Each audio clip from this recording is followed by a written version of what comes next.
Australian High Commissioner Alexander Downer said the EU had to understand they have as much to lose as Britain does from botched Brexit talks. Speaking to Matt Frey on LBC, the Australian diplomat said the whole world will be set back if the European bloc continues to play hardball in negotiations. Mr. Downer said global players were keenly watching the talks unfold, as he warned Brussels that if Britain is forced to walk away, repercussions would be felt around the world. This comes as Conservative MPs have urged Theresa May not to give in to Michel Barnier during Brexit talks. Getty Look Australian High Commissioner has called out Brussels for not taking Brexit seriously. An aged Australian diplomat said the world will be set back if the bloc plays hardball on the eve of the party conference. The British Prime Minister has been told to walk away from talks if the EU does not initiate trade talks before Christmas.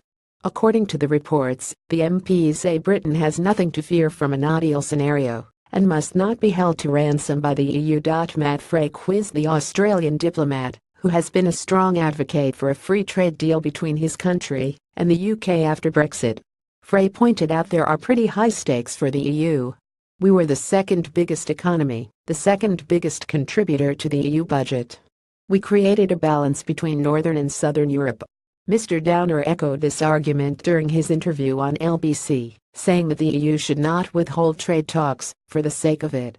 Getty Downer said global players were watching the talks unfold with self-interest. If PM has been told to walk away from talks if the EU does not initiate trade talks by Christmas. In the UK, the EU's stake is sometimes lost on people, but not in the rest of the world. Alexander Downer, he said in the UK the EU's stake is sometimes lost on people, but not in the rest of the world.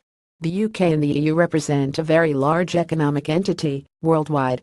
If free trade is taken away from the EU and the UK as a result of Britain leaving and unsuccessful negotiations, that will be a setback for the world, for the global economy and the case for free trade. It is really important the EU negotiates a successful agreement with the UK, and obviously the UK does its part as well. It's not just about the UK, it's also about the EU itself.